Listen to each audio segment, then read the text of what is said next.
Le cadre théorique dans lequel s'inscrit l'étude Pearls envisage la lecture comme le produit d'une interaction entre un lecteur et un texte. L'épreuve Pearls couvre deux objectifs de lecture: lire pour l'expérience littéraire et lire pour acquérir et utiliser de l'information.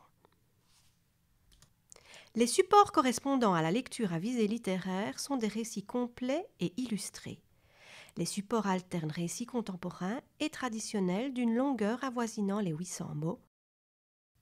Les supports correspondant à la lecture à visée informative incluent une variété de textes continus et discontinus dont la longueur oscille entre 600 et 900 mots. Les modes de présentation diffèrent: diagrammes, cartes, illustrations, photos ou textes narratifs. La structure des textes varie également. Certains sont structurés d'un point de vue logique, d'autres selon les arguments ou encore de façon chronologique. Ces deux types de textes diffèrent quant aux démarches mises en jeu et au niveau de la difficulté moyenne des items qui les accompagnent. Au niveau international, le pourcentage de réponses correctes à l'échelle de lecture à visée littéraire atteint en moyenne 65%, tandis que celle de l'échelle de lecture à visée informative se limite à 55%. En Fédération Wallonie-Bruxelles, la lecture à visée informative pose problème. En effet, les items présentent un taux de réussite moyen inférieur à 50%. Ce cas de figure s'observe également en Norvège, en Roumanie, en Espagne et en France. À l'autre extrémité du graphique, les taux de réussite des items à visée informative dépassent les 60% au Danemark, aux États-Unis, en Irlande du Nord et en Finlande. L'objectif de cette capsule est d'illustrer les processus de compréhension évalués dans l'étude Pearls au départ d'un texte rendu public en 2006. Les 4 processus de compréhension évalués dans l'épreuve Pearls ont été décrits précédemment dans la capsule 3, disponible également en ligne.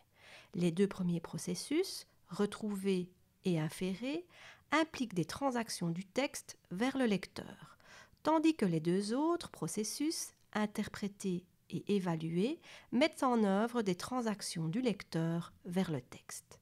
C'est à ces 2 processus que cette capsule s'intéresse. Le texte Antarctique Terre de glace est composé de 2 documents. Le premier document, une présentation de l'Antarctique, donne des informations relatives à la situation géographique, au climat et à une espèce d'oiseau répandu à cet endroit, les manchots. Le second document est une lettre envoyée par une scientifique basée en Antarctique à son neveu, dans laquelle elle explique ses conditions de vie, en particulier en ce qui concerne l'alimentation. Nous avons effectué une analyse d'erreur au départ de quelques questions à réponse construite.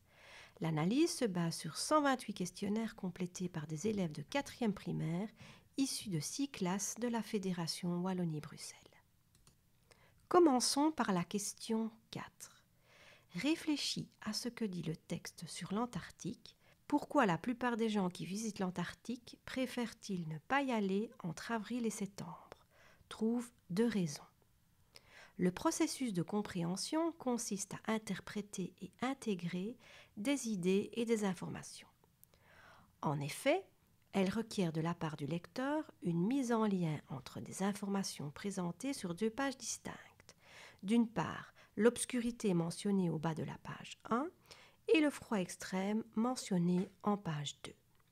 L'interprétation consiste pour le lecteur à envisager ces informations factuelles comme des freins au tourisme. Les résultats montrent que 17% des élèves produisent une réponse correcte qui traduit une compréhension complète du texte en interprétant correctement les informations fournies au sujet des conditions hivernales en Antarctique. Par contre, 68% des élèves produisent une réponse partiellement correcte. Regardons d'un peu plus près ces différents types de réponses incomplètes. Dans certaines des réponses recueillies, l'élève propose 2 raisons qui portent sur le même élément. Parce qu'il fait froid, parce qu'il fait glacial. Parce qu'il fait froid, parce qu'ils vont tomber malades. Car l'Antarctique est plongée pendant 6 mois dans une obscurité permanente, car c'est plus intelligent d'y aller avec un ciel dégagé. Dans d'autres réponses, l'élève associe une raison liée au froid à un autre élément du texte qui ne concerne pas les conditions hivernales. Parce qu'il fait froid, parce qu'il n'y a rien à manger. Parce qu'il fait froid, parce qu'il y a beaucoup de vent. La deuxième raison invoquée n'est pas présentée dans le texte comme spécifique à la saison, mais comme spécifique au continent antarctique. Par ailleurs, 13% des élèves proposent une réponse qui témoigne d'une absence de compréhension des conditions hivernales en Antarctique.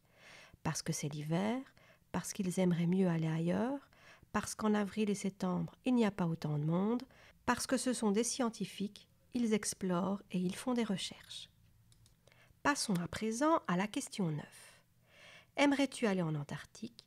Sers-toi de ce que tu as lu dans Présentation de l'Antarctique et dans une lettre d'Antarctique pour expliquer pourquoi tu aimerais ou pourquoi tu n'aimerais pas y aller.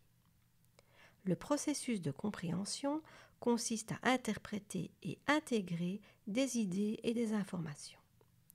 En effet, la réponse requiert de la part du lecteur une mise en lien des informations issues des deux documents.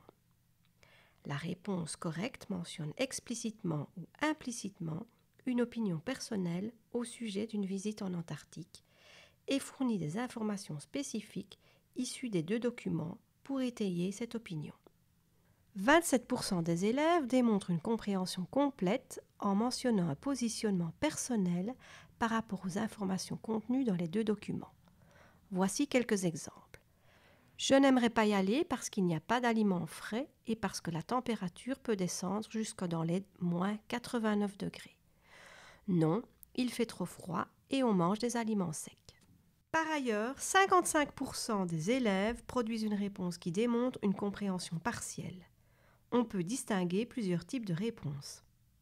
Par exemple, l'élève mentionne une opinion personnelle mais ne l'étaye qu'avec des informations issues d'un seul document. Je n'aimerais pas y aller parce qu'il fait beaucoup trop froid, mais j'aimerais bien aller voir les manchots. Oui et non, j'aimerais suivre les explorateurs célèbres, mais je n'aimerais pas la nourriture qui a le goût de carton. Les raisons sont issues uniquement d'un seul document, or la question mentionne explicitement de se servir des deux documents. Un autre cas de figure est que l'élève justifie sa réponse en mobilisant ses connaissances préalables et ne prend donc appui sur le texte que partiellement. Non, il fait trop froid, il y a des ours polaires et c'est dangereux. Non, il fait trop froid, il y a des animaux dangereux. Je n'aimerais pas y aller parce qu'il fait très froid et que je vais attraper un rhume.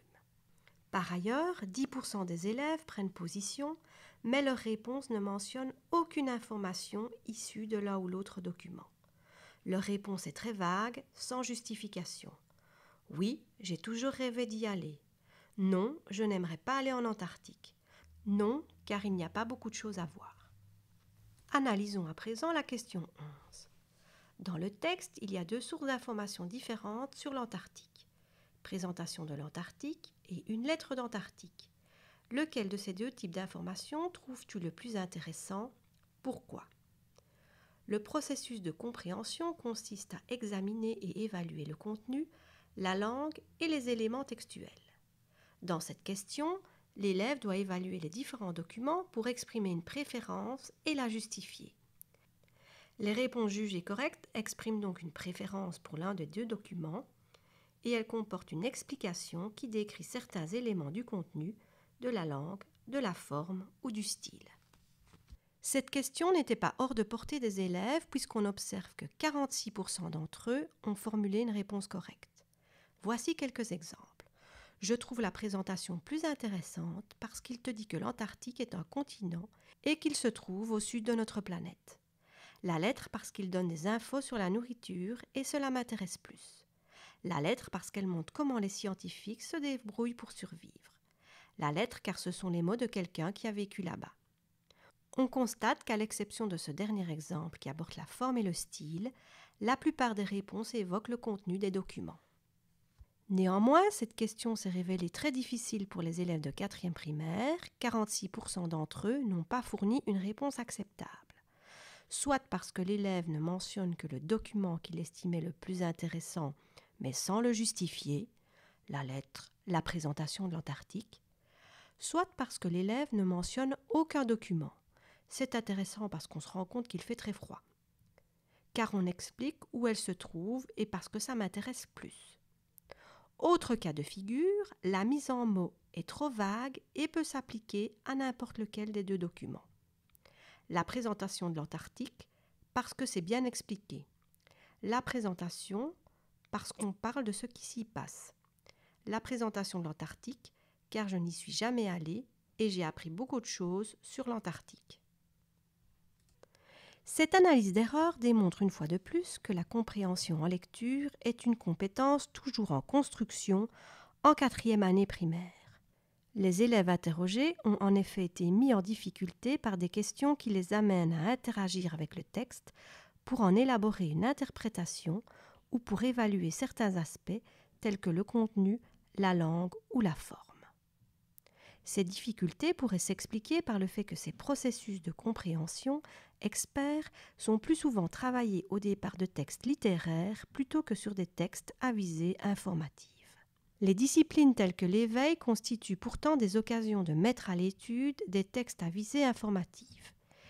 Il convient pour cela non seulement de traiter les informations contenues dans les textes donnés à lire aux élèves, mais également de donner à voir les processus de compréhension à mettre en œuvre pour les comprendre.